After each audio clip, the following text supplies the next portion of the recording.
We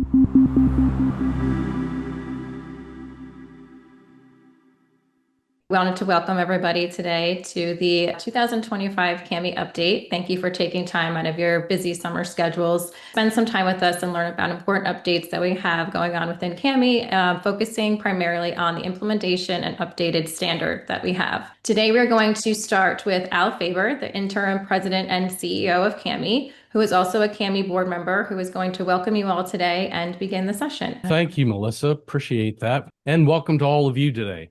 Today's presentation is a culmination of a 2-year process of extremely hard work that many of you were involved with.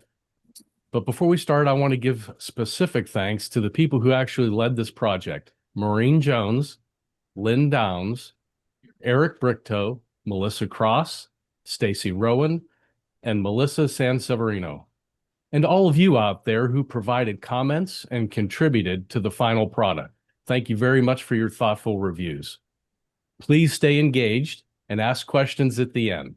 The team will always be available to you, and you can even email us after the presentation to learn more. And with that, I'm going to turn it over to my boss, the board chair, Ron Holder. Ron? Thanks, Al. Good afternoon or morning, everyone, depending on where you are, I suppose. It's a privilege to welcome you to this important update on our revised accreditation standards and processes. What we're presenting today reflects 2 years of thoughtful input, reflection, and collaboration across the field. First, I want to extend my sincere thanks to our immediate past board chair, Banky Olatosi, whose steady leadership helped guide this organization through the early stages of this process. I also want to recognize and sincerely thank Maureen Jones, our past chair of the Standards Council, whose extraordinary leadership, research, and dedication were instrumental in developing the revised standards. Her work represents a tremendous investment of time, care, and expertise, and we are very grateful. As a board, we are deeply committed to ensuring that both our standards and our accreditation processes remain rigorous, relevant, and responsive. We incorporated feedback from faculty members, program directors, employers, and volunteers, and the changes we're presenting today reflect the real needs of the field and the shared vision of excellence we all strive toward. Thank you again for being here and for your ongoing dedication to quality improvement and healthcare management education. I'd like to now introduce our 2 presenters today: Lynn Downs, CAHME Accreditation Council Chair, and Maureen Jones, past Chair of the Standards Council. Thank you. Good morning, everyone. Thank you for joining us, and I'm excited to be here.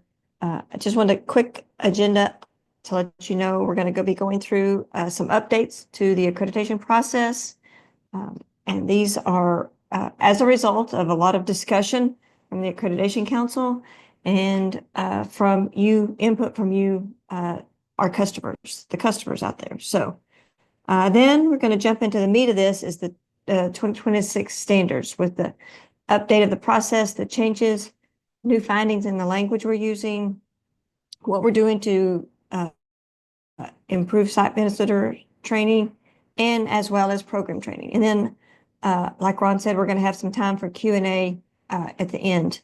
So with that, unless anybody has any immediate questions, I'm going to start with just a couple of quick updates from the accreditation process that we've looked at. So we listened, we heard you, and what we decided and what we discussed and what we voted on was a change in the length of accreditation. So 4 years for an initial accreditation with a 2-year progress report on any barriers and plans related to all findings in the program. That gives programs, as we're not necessarily moving to, because we've always been part of a continuous quality improvement, but we're really focusing on that process. So this allows programs to really intensify and focus on that quality process improvement as they move forward in their programs.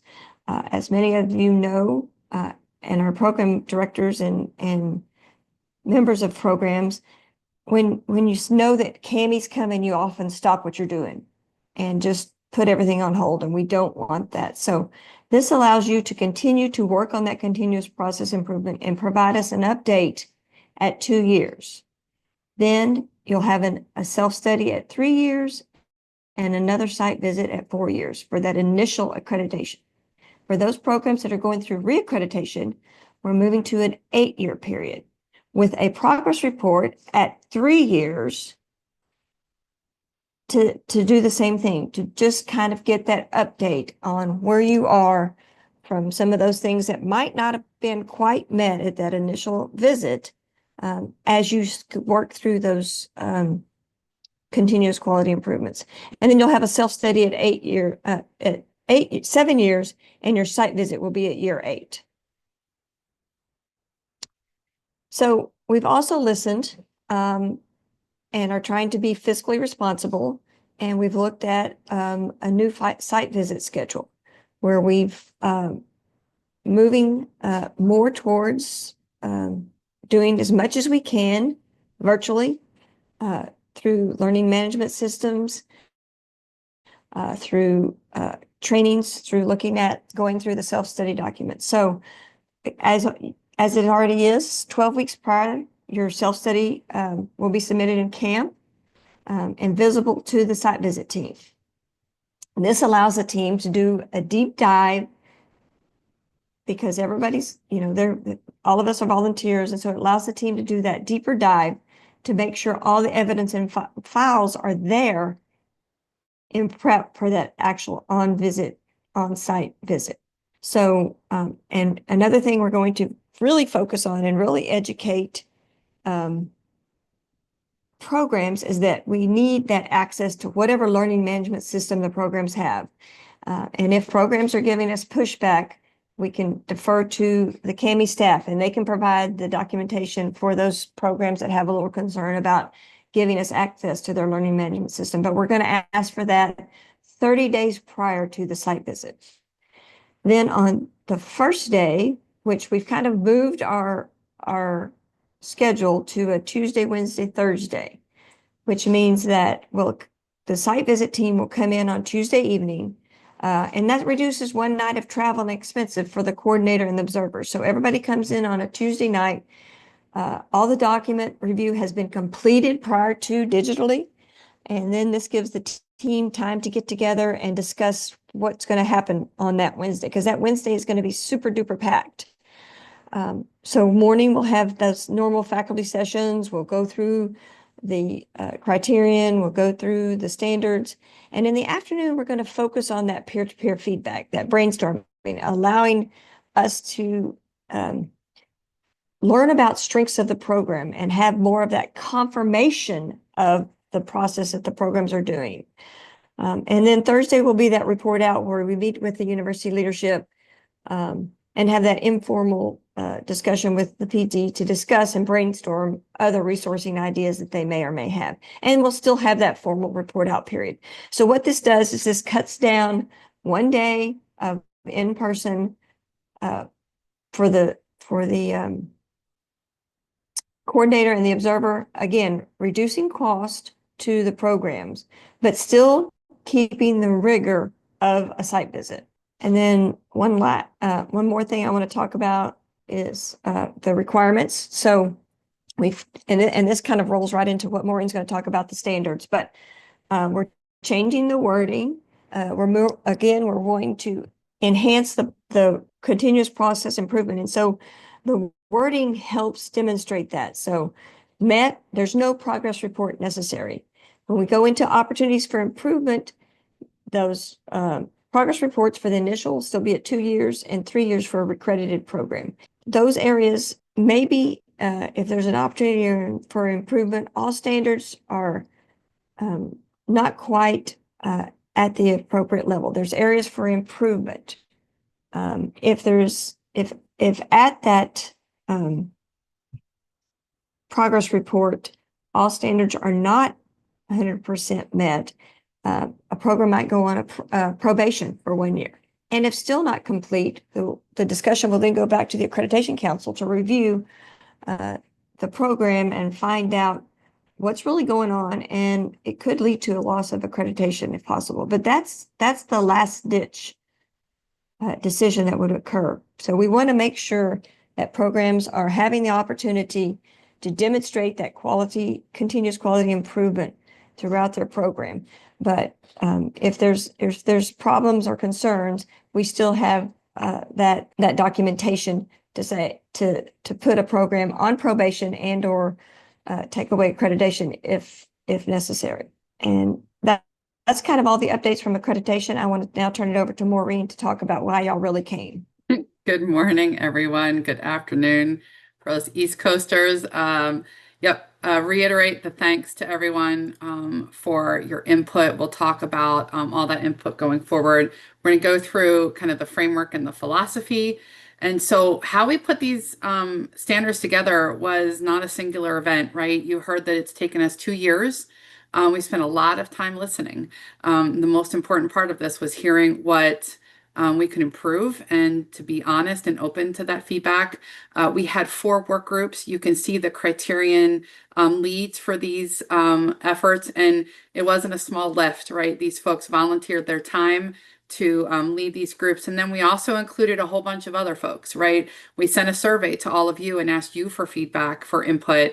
We spent time listening at different conferences. And then we looked at accreditation standards from across our peers to make sure that, we were in line, but also that we identified best practices. And then we had lessons learned conversations from other folks like Joint Commission and AACSB to help us just think about how to do this well and how to make sure that our constituency, was heard from and that we really think about how we move this forward. All right, so I said a lot of people contributed. I pray I got everybody. So please, if I didn't, no hate mail, but I'll fix it. Here are the many people that gave us input, advice, guidance along the way. We have past standards chairs, we have board members, we have industry leaders. Many of you should see your name on this list.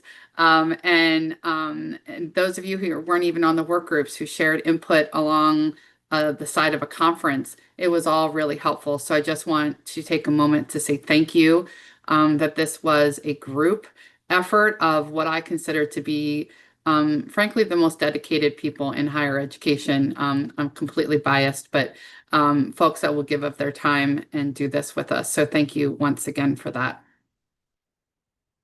All right.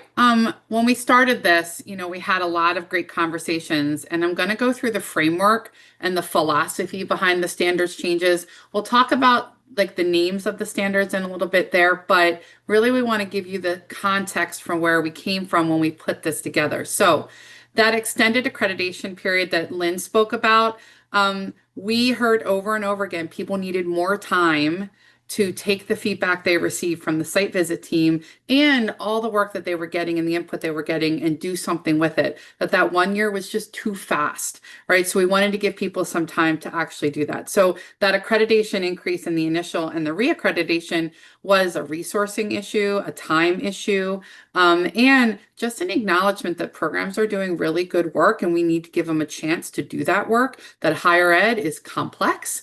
And, I don't know, maybe a little challenging in the committees and layers that we have to go through. So we wanted to make sure we did that. Progress reports as well. We wanted to say to program directors, take a breath, take a second, and let's give you the time to actually work through those. So that's why those have changed as well. Eligibility requirements. Anyone who has been through a CAHME site visit or has put the information in for candidacy knows that we have a lot of stuff in there, and it's often a little bit tiring to put it in over and over again. So the CAHME staff led by Mel and Stacy and Eric are working through how to make this better for us. So I can't reveal yet what we're doing, but we think we have something really fun in place that will allow you to reaffirm these things and not kind of do it all from the beginning every single time you have to put that in. Changing of the document review from in-person to virtual. This is a resource issue. It is a time issue. As you know, our site visitors are volunteers. Taking that many days away is tough. And frankly, having us on the ground too is effortful for the programs.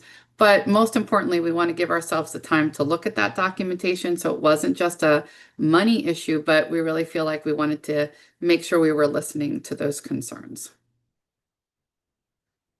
Faculty research funding, and I'm going to talk about this in more detail in a few moments, but we know that there are some things that other accreditors already evaluate that it doesn't make sense to ask you to repeat and redo for us. So any place that we could reduce that redundancy, we tried. And this is one of the things that we targeted. And so we'll share that in a second. Less narrative, more tools.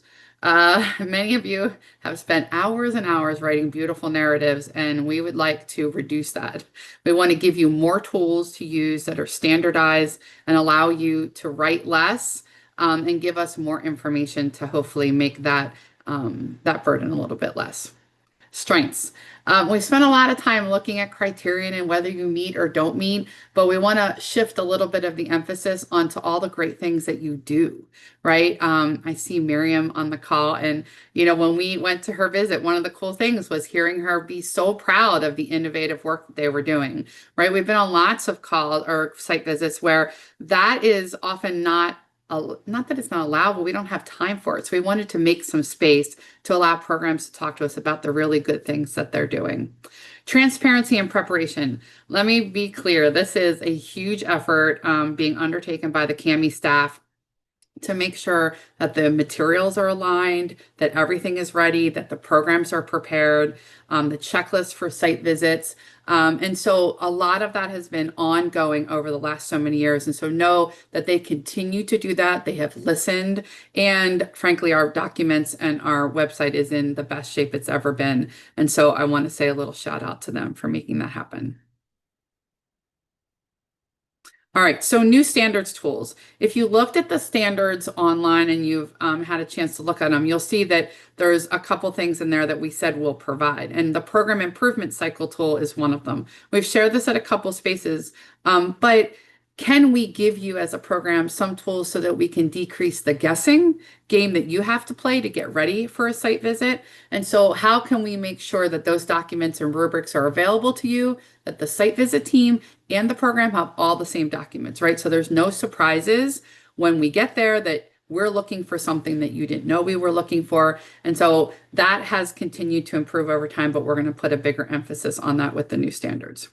The language shift that Lynn spoke about is a call out to the fact that we know that there's opportunities for improvement and we are looking for progress and not perfection, right? We know that programs are doing really good work and we want to give people credit for that ongoing work rather than saying, well, if you didn't get it completely done by the time we got here, then kind of all is lost. And so we'll be working on that language as well as the training on both sides. Continuous improvement versus static. I just shared that, but waiting, I'm a nurse, so the Joint Commission, don't touch anything until Joint Commission leaves.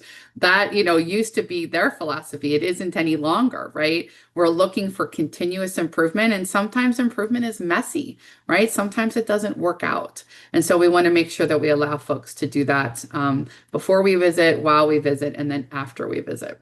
Reorganizing that schedule, you saw that. I think we've talked to a lot of folks around this, and we hope that this is a really positive experience. Standardized documents, I hinted to this, but every place that we can, we'll provide a table, a form, a spreadsheet to decrease your burden of having to figure out how to put that into the self-study. We want to make sure that the interpretation is standardized as well, right? That if everyone is seeing this program improvement cycle tool on the site visitor side and all the programs are using it, it creates that muscle memory that this is what we're looking for, and the variability in what we receive should hopefully improve the interpretation and the connection between what is in the review elements and what the program provides. And so we're working on that now. We'll be getting together to continue to get that ready for our pilot programs that are coming up. And we're excited about those documents coming to you. The rationale for each standard, again, if you looked at this online, you'll see there's a rationale that hopefully gives you the sense of what is the point of that standard? What are we looking for? And why is it relevant to healthcare administration education? What's the point of doing it? And so hopefully that clarification also assists the programs in preparing information that defines that you've actually met that standard. Essential standards for candidacy. Call out to Tisha Metzer and Mike Meacham and the staff for supporting our candidate programs. We know that it can be a tough time, right? You're worried about doing it right. You want to do it right. They've put programs in place for this. And so as a part of the new standards, there are essential standards that I'll share in a moment that we want all programs to have because we'd like to decrease any surprise that might happen when the site visit team gets here. So there's a series of very specific things that we're looking for that many of them have been there all along, but now we want to make sure that you all see what we see. Okay, rubrics. Rubrics as often as we can so that the site visit team goes through a rubric to determine whether or not the program has provided the evidence they need. And then that same rubric can be used for the programs to prepare that evidence. And so again, going back to inter-rater reliability and improving that for all of us. All right, so standards changes. Here we go. If you aren't already on the edge of your seat, this is it. All right, so in 2008, we had 56. In 21, we had 35. And now did I say that right? Yeah, 21, we had 35. And in 2026, we have 21. If you look at the mission and the vision of CAHME, one of the things that we're supposed to be doing is moving us forward, right? Doing better in these spaces. And so you'll see throughout the criterion, we took the really amazing work of all those that came before us to work on our standards to bring us into competency-based education and take it another layer forward. And we had lots of advice and experts that helped us think about what else needs to happen in education and how can we support programs in preparing our students for what's next. And so hopefully you'll see that throughout the standards this time. All right, I'm going to briefly talk about each one of the standards and then just the philosophy around it. We're not going to go into all the little details of each standard. We want you to go to the website and actually look at them and contemplate if there's clarity questions you might have for us. But the first one is about program development, operations, and sustainment. You'll see the word sustainment here because honestly, we wanted to acknowledge the fact that higher education is in flux, right? There's a lot of questions around resources and funding and numbers of students and programs. And it's important for our programs to define and understand how they can sustain their program into the future. So mission, visions, and values stays. We're looking for an operational and a sustainment plan, right? At the high level, what are you doing and what do you need to do to make sure that your program continues? Program leadership and faculty authority, and then recruitment, retention, information transparency is about your website. And then do you have the resources you need to do what you want to do? Standard 2 is about the competency model. You'll see a pattern here for the next two. The model development, assessing its effectiveness, and then creating a CQI plan, a continuous quality improvement plan. We have taken, and you'll see a bridge in a moment, but a lot of the other standards and align them. We heard very often that it didn't make logical sense when you were filling out your self-study, that there seemed to be redundancies. The things that were connected weren't always in the same space. So we've tried to improve that. And so the competency model is asking you, how did you get it together? Why did you decide to do it? Is it effective? And what do you want to do now that you've gotten that data?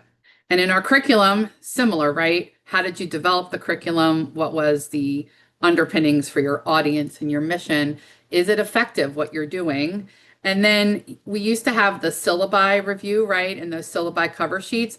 All of that is really now tucked into 3.3, in which we're asking you all to share with us that you have the right graduate level curriculum at the rigorous levels necessary to train and educate your students to go where it is you say they're going to go. And so yes, we took away those syllabus cover sheets a little bit ago, but now we're kind of advancing it a little bit further to say, let's look at the curriculum as a whole. And are you doing what your students need, right? If they're all going to go out and be C-suite executives, does your curriculum follow that? And then the curriculum integrative experience, this is in our standards. And this is a minimum of one-time thing to ask you to say, how do you pull the content that you're talking about and the competencies that you're talking about together and give students an opportunity to actually apply those in some kind of form. Again, up to the program how to do that. And then finally, a CQI, just like our standard 2. Student success, right?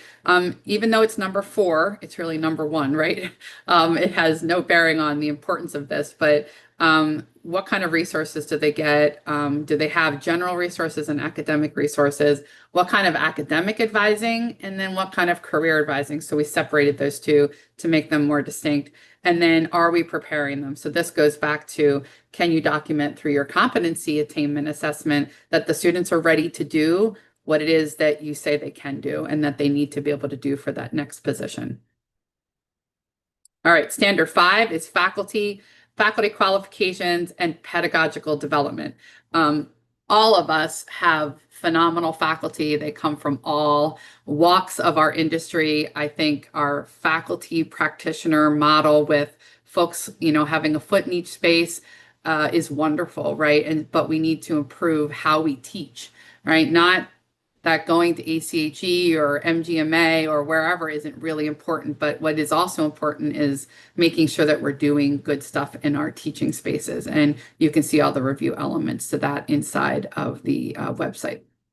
All right, so here's the crosswalk. We're going to give you a few seconds to memorize this. There'll be a quiz that they'll pop up in a second. Just kidding. I'm just trying to make sure people are still breathing. We have given you a little bit of a crosswalk. You'll have access to this just so that you can kind of see where things are now and where they're going to go, and that we didn't really totally get rid of stuff, but we tried to rearrange it in a much more logical fashion, we hope. All right, so required topics, we're pulling this particular item out because in the curriculum section, we've had domains in the past. Sometimes they're called competencies. We've had some previous versions of this. These are topics, actual topics. They are not courses. They are not competencies. They are not domains. No, you do not need to, go out and do an entire class on technology if you don't have one. All of these need to be provided to all of your students once. And so I want to call out a couple of things here because they're important. One of them is innovation. Reggie Herzlinger was introduced to me, and she has been a phenomenal kind of thought leader in this space. And one of the things she said to me was, Maureen, we're doing well, but we're not moving the needle far enough. We're not innovating enough. We're not being innovative in our thoughts, and in education is where it starts. And so healthcare innovation and those principles, introducing them at some point to make sure that students are thinking about that. And I'm going to use this as my example here. So you can have a panel on healthcare innovation, bring in 2, 3, 4, 5 people. You could have an entire course in healthcare innovation. You could run your own case competition on your campus for this. You could, I'll give a call out to the Trinity pitch competition. You could do that. It's really up to you to decide how you cover these topics as it fits your program best, right? So whether, Tamala does a panel and Dr. Tuttle does a case study, it doesn't really matter. And we'll be providing you with literally a table that says, here's all the topics, where do you talk about it? There'll be no big, long narratives and dissertation type level stuff to explain all of this. We just want to see that it's happening. The other piece that's kind of new on here is sustainability. I think this is a topic that is important coming forward. And again, up to you to figure out how you're going to address it. And so we hope that this is a nice meld of the topics. You do not need to have a competency model that has 22 topics. You do not need to have a competency framework that has 22 topics. These are topics to discuss in the program. All right, so these were a couple of the things that we integrated or removed, and so I'm just calling these out for you. Stakeholder involvement as an actual standard has gone away, but it shows up everywhere, right? We understand that stakeholders are extremely important. The students, your staff, the advising center, your industry leaders, whomever that is. And so you'll see that integrated into the standards. Diverse and inclusive learning environment. Is this important? Absolutely. And you'll also see this in standard 3.3. We wanted to put it there because we wanted it to be thought about across the curriculum in the program and to be integrative into what it is you're developing and assessing and improving. Faculty research, faculty resources for research, and professional service have been removed under the guise that this is happening in your programs. Your university looks at this, institutional accreditors look at this. Do we think all of these are important? Absolutely. But often they're out of the program director's purview to impact this in some way. And so we don't want this to be a negative for a program that they don't have that authority.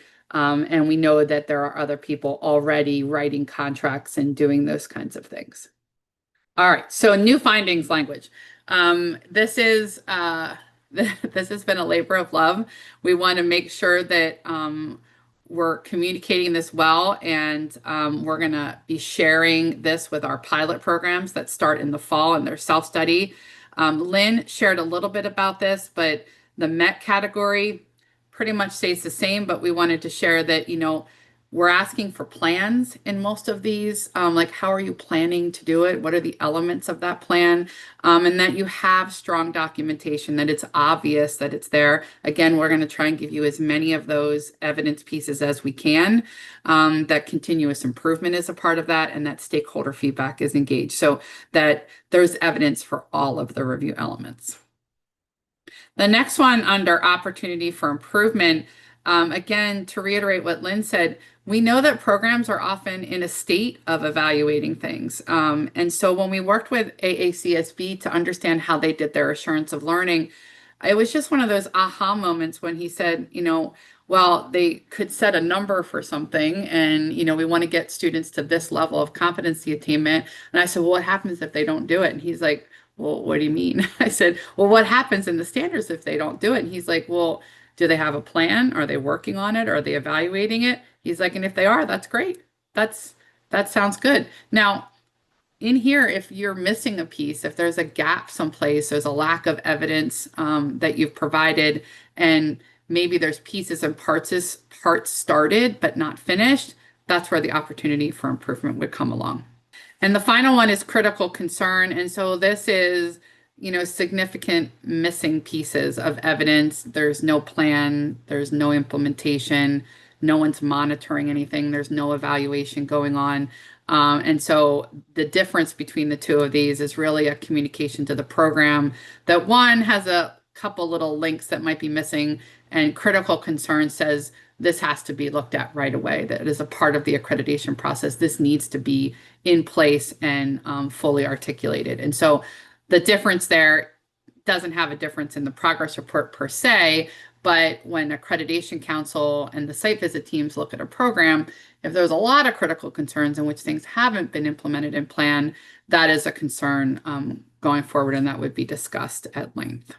So this is just a quick summary to kind of help you see it goes across. We hope that the new language, we want to count less things, count less numbers, give more credit for the work that's in progress and being done, and be clearer with our programs on what it is they need to do to be working on that improvement between the site visit and the next progress report of the next site visit. The last thing I want to share with you is work that's already in play and has been going on for a long time. When I started in CAHME, I remember Eric Brichto at the end of Accreditation Council. He would sit down and give us scenarios.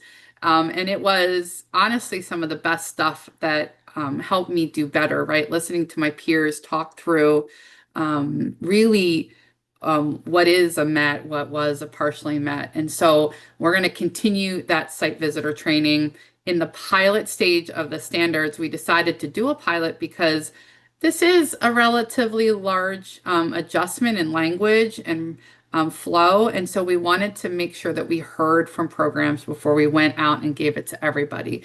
And so we have invited a group of programs to this pilot. If you didn't get invited, it has nothing to do about you. It was really about how to get about 6 programs from a lot of different spaces into a pilot. So different kinds of programs, different audiences that they teach. And so that feedback is going to be really helpful to us. And we're going to be doing that this coming fall with their self-study, the start of their self-study. But as a part of that, we're going to train the site visit teams on the new standards. We're going to have opportunities to talk through this and look at those articulation pieces of here's the review elements. How do we make sure that we assess them? Do we have enough documents? Do we have the right documents in place? We want to make sure that we get a constant feedback loop from both the program and the site visit teams during this pilot because you all have done this, right? You've written emails or large projects and grants, and sometimes you write it and it maybe isn't as clear as you thought it was, right? So we want to hear that feedback from programs before it goes out to all programs. And so the site visitors and the programs will both receive training. We'll have feedback loops with us to make sure that we're hearing that insight. We'll be able to tweak language, clarify things along the way in the hopes that what comes out to everybody is the best documents that we can provide. Rubrics, again, I've said this multiple times. Oh, sorry, ma'am. I've said this multiple times, but we're going to work on rubrics because, just as we think students benefit from rubrics because it clarifies expectations, well, it's no different here, right? We preach that, but we want to make sure we're doing it on the CAHME side. Those standardized documents will be available to everyone, uploadable into Weave. We're already doing scenario-based peer reviews, the lunch and learns that many of you come to. I always learn something. I always get insight from someone. So I think those are great opportunities on a Friday. Accreditation Council is doing this in the training, and it is also rolled out to the rest of the site visitors. And also site visitor team development post-visit feedback. And so the feedback that they get as a team comes from their team members as well as the programs, using that to improve our processes and how it is we work with programs. Now we can go, sorry. All right, program preparation. This is key. There is nothing worse than thinking that you have it all together and then having someone come on to a site visit and realize that maybe you didn't. And so what we've approved is a list of essential standards. And so you'll see them listed there. These have to be provided as a part of candidacy because as you look through these, hopefully it makes sense, right? If you don't have a mission and vision, and you don't have a plan for how the program's going to work and stay working, then it's really hard to plan the rest of that. And so the information transparency is the website information, the information to students. Do you have the resources you need? We're not going to ask for a budget, but we are going to ask you to fill out a table that says, here's the stuff we want to do. Here's how we're going to pay for it, and here's who's going to do it, right? So at a much higher level, but it still will be important to document the resources. And then you'll see the competency model and the curriculum pieces are in here, right? Having a fully developed process doesn't mean you have to have collected data for 35 years, but you have to have a fully developed process in order to make sure when the site visit team gets there, they have the information they need, right? And that you're not surprised by, oh, actually you needed more than what you had in candidacy. And then you'll see student preparedness, right? Understanding whether or not all those other things above that are working well. And then faculty qualifications. And so Tisha has been a part of this and helping us make sure that these are there. She's been guiding programs. We've seen improvements in the candidacy space, which is exciting. The candidacy committee does a lot of really great work. And as a part of that, those pilot programs will also be giving us feedback here on how this process works. And then those tools you'll see in the standards, you'll have the provided by CAHME. We're going to just brand everything and making sure that those tools are clear and available to you and on point, that we didn't miss anything. And so that program improvement cycle that I spoke about, that's gone through probably 6 iterations, and the folks that have been in those sessions are the ones that have helped us refine that. And so we thank everyone for that. Jackie Stark had a question about the topics for health service folks. We did go through all of these reviews and input pieces with folks from health quality and safety, with population health, and with global. And so they are generically broad to allow you to put in your program emphasis into the standards, right? We don't have separate competencies anymore. We don't have separate topics. These are really for you to talk to us about how this works in your program. So we are super excited about the specialty areas in the population health, quality, and safety, and think that those programs are unique and important. And we want you to be able to shine through those topics and through our standards in whatever way it makes sense for your program. Because as you know, all of you are different. Even if you're a quality health and safety program, They're all different. None of them are the same. So Jackie, I hope that helps. If not, we can talk offline too, for sure. All right, good. All right, I'm done for all the good stuff. Yes, and that slide is kind of just showing again where you can go to view the standards and also make comments. So then we can kind of gather all your feedback and address them as a team and talk to everybody and make necessary adjustments or kind of take in, again, more feedback as we go through this process. And then just on a couple important reminders, we have another webinar coming up that's going to talk about the annual report update, which is on August 13th. If you did not register for that, you can register on the CAHME website on the events page. I could also link this in the chat too if you didn't register yet. That's for program directors and faculty to attend.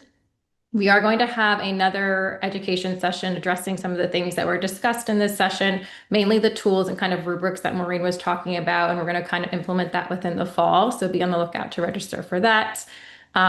Make sure you are reading the CAHME Digest, following us on LinkedIn so you can kind of see when the registration is open for things like that. We are working on a revised policies and procedures document that's being updated to address a lot of the things, again, that are being discussed and putting all these new policies into place. That will be found on the resources tab on the website by the end of the month, and that's where you'll be able to find the revised edition of that document. So make sure you check back there. The annual report due date is November 15th, usually around the same time of every year. Let us know if you have any questions regarding that. So a lot of the questions will be addressed in the annual report webinar, so make sure you do attend that. And then lastly, just check the CAHME website for other upcoming events, webinars, but other important information as we update that regularly. So now we are going to open it up for Q&A. So again, utilize the chat feature. You can raise your hand, unmute yourselves, whatever you're comfortable with to ask any questions related to the topics that were discussed. Yeah. My name is Nate Meyer. I'm kind of here on behalf of Dr. McClernand for St. Scholastica, and we're in all online program. We kind of have a unique synchronous model, but we're online. So how does that site visit work? Will that be purely virtual, or will there be any on-campus portion, even though we're not technically an on-campus program? Hi, Nate. Thank you so much. So in the last year or so, we have given fully online programs the opportunity to do a fully virtual visit or to do an in-person visit. But if you choose a fully virtual visit, there is still an on-site component called a posse. So it's a pre-site evaluation to get to meet and chit chat with folks. And so I would ask you to also reach out to Eric Brichto, and he can walk you through that. And then think about, just how you decide whether or not you want people to come on campus or to be in person someplace or have it fully virtual. And so we've had a couple of those. Perfect. That's helpful. I didn't want to get through this without meeting anyone, so that's cool. Thank you. No worries. Yeah, absolutely. So Iris asked a question, given that there's still time for the new standards, when is expected to have the final 2026 standards ready? Eric, do you want to answer that one? Sure. So we're let's see, working back from our pilots, we're I have some pilot visits with the new standards in fall 2026. So based on the feedback from that, maybe everything will work perfectly. Maybe there'll be some small revisions in spring 2027 to what we put out there. But by fall 2027, everyone will be on. If you have a site visit in fall 2027 or beyond, you'll be on the new standards, and those will be finalized. Laura, you have a question? Yeah, I think it's along the same line. So if we have our self-study starting in the spring of 26, then we are starting with these new standards.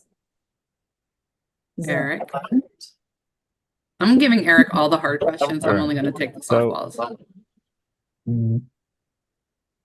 The answer, so if most programs use an academic year, not a calendar year as their self-study year, if you used academic year, if you use calendar year 2026 for your self-study year, you'd be visited in spring 2027, which is still in the optional period, or fall 2027 when it would be required. So it depends on when your actual site visit is. Okay. So, I mean, I'm relatively new to the program, so I literally got the email from CAHME saying spring 2026 was the site, not the self-study. And so that's based on so I'm just trying to get that clarified. Yeah, so Laura, you can use the new standards. You know, you can go right into those standards and not use the current ones. But it might probably be helpful to sit down with Eric and just walk through the calendar because it seems simple until you start to put it out on a calendar. But that might be helpful just to figure out for you what the best choice is. Okay. And then also I have another question. If we have the previous accreditation cycle was for our Houston site, but we have really developed our remote modality as well. And so I just wanted to ask kind of what the process is for expanding the review, or how does that work? So if you added a program format, then you would want to go through substantive change to determine kind of what the next steps would be. And so that I think would be another good conversation just to walk through your program and what it looks like offline, because every program is so different. But yeah, anytime you add a new format, a new process, or a new program, then you want to go through substantive change. And there's a committee for that. And they just look at a bunch of different variables to kind of talk through if it's really different from the program that's currently being accredited. And then you'll get, you know, information through that group. And so I would say give Eric a quick email and set that up for sure. Okay. It's not long or hard. It's just, you know, a review. It just sounds painful. No painful, no pain, none at all. All right. No, they're really awesome people. There will be no pain. Okay, great. And Terry, your question about having just been accredited when you work on, so you're going to be giving your progress report on the standards that are coming up. And so we can also walk through that with you to make sure that that makes sense. And we'll have a document as well that will kind of lay out the layers of this and kind of how the pilot programs and then when it'll roll out, and that'll eventually be on the website as well so that you don't have to be confused. I think Gwen has a question. She has a site visit 11/13. So if your site visit is this fall, you've gone under the current standards, Gwen. You don't have to change everything. The site visit is actually February 13th, February 11th through 13th, 26. Yeah, so you can choose to go with the current standards. Am I right, Eric? You're letting. So she's a site visitor on a spring 26 visit. That will be old standards. Okay, thank you. Sorry, Gwen, I thought we were saying you had a visit. My apologies. My apologies too. It was worded. I'm sorry. Eric, do you just want to one more time reiterate the time frame of self-study year and site visits, just so everyone's clear on when the new standards will be out of pilot and will be officially rolled out? Sure. Thank you, Stacy. Just to reiterate, if you are starting your self-study year right now, 25, 26, this is the in-between year where most programs are on the old standards, and there are a few pilots. If your site visit is in fall 2026, that's the pilot semester. Those will be either new standards or old standards. Spring 27 is also mixed.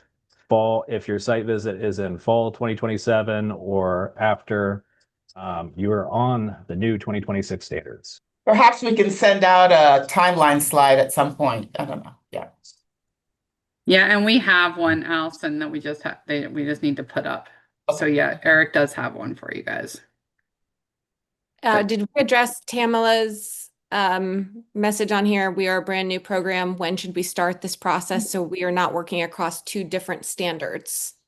I reached out to her privately in the chat to set up a time for us to meet and go over the details of all that. Perfect. Thanks, Tisha. Yep. So I liken this to a curriculum change in your program, right? There's going to be a year of transition and some old, some new. And so we'll get through it for sure. But if you have questions, don't stay stressed, right? Give us a call and let us know. Miriam. Terry Bruno had a question. Not sure if that got addressed. Having just been accredited, should we base our continuous improvement progress report on the old or new standards? And the answer to that would be if you were just accredited, your progress report standards would still be on the 2021 standards. Okay. So they will still be on the old standards, if you will, All until right, this thank is you. complete. Thanks, Stacy. Miriam. Thank you. So we're on because we did the joint accreditation, we're supposed to get our next site visit in 5 years. Are we going to get notified as to when? Are we still on that site visit cycle, or are we going to be at 8 years? Are we going to get a new No, date? Miriam, you can stay with your AACSB cycle, right? Nothing changes for you guys.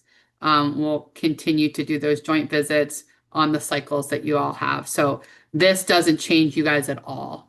So all of our joint accredited programs with AACSB, you stay right where you are on the same cycle. Nothing adjusts for you. So yeah, no stress there at all. That's a good question. Thanks for reminding me to say that. Kevin. Thanks. Could you provide a little bit more insight on why CAHME is implementing these topic areas? It seems like this is a movement back to the learning content areas that went away years ago.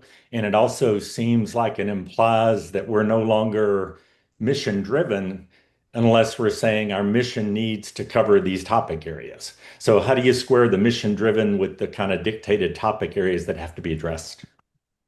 Yeah, so there's been topics in the standards, as you know, Kevin, in 3A, 2 through 6. They were there, right? There was only 4, but they're not really 4. There's multiple ones in every one of them. So that's been in there. We heard from a lot of people that they thought that well, trust me, the list was a lot longer if you included everyone's suggestions. But they are not the same as a competency or something that you have to have a class on. And you can handle innovation however you want. If you have a population health program, you can handle innovation relative to your program and what your mission does. So none of those adjust or ask you to adjust your mission to meet any one of those. Technology, standard, I don't care what kind of mission you have, right? Technology gets discussed some way. If you have a tech heavy program, you're going to spend more time there, and that's pretty easy. And so it's kind of probably a middle road. There is a need to think about how do we advance the field and think about some of those topics and making sure that they're getting covered. And for instance, in like the HR space, we would go to site visits and people would say to programs, well, you don't have enough HR, you don't have any HR, whatever it might be. And it wasn't in a request for the standards, right? So programs were also getting told they weren't meeting something that they weren't being asked to meet. And so if you look at all the folks that were involved, these were topics that we felt like should be covered in a program like this. But again, at your discretion, how you share it, the depth at which you share it, where you share it, the format you share it in. So there's no prescriptive nature there. And it could be a guest lecture or it could be a whole course. It really, it doesn't matter how you go about that. But it was the collective thought that these were important topics to have in a graduate level healthcare program. So that's where we're at. The pendulum might swing again, Kevin, just wait. So regarding AACSB accreditation, the Iris had a question. Does this mean that there will be a 2026 standards that has the joint accreditation tied to it in case some standards are covered through the AACSB site visit? Yeah, so we're going to get those joint accredited folks together and work through the realignment of what is covered by CAHME in the new standards and what would continue to be covered by AA.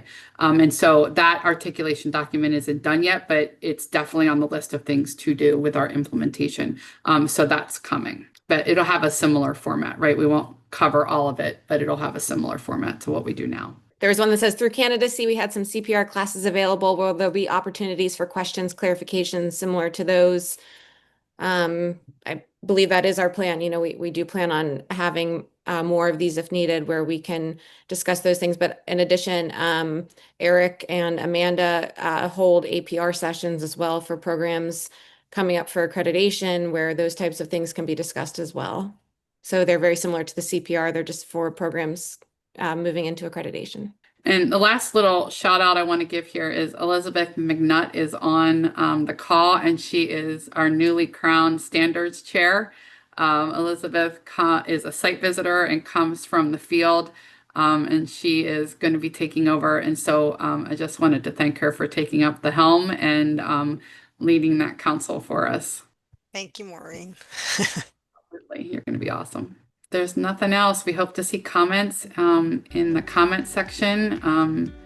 And thanks everyone for coming, and frankly, everyone's really hard work. Enjoy the rest of your day, everybody. Thank you.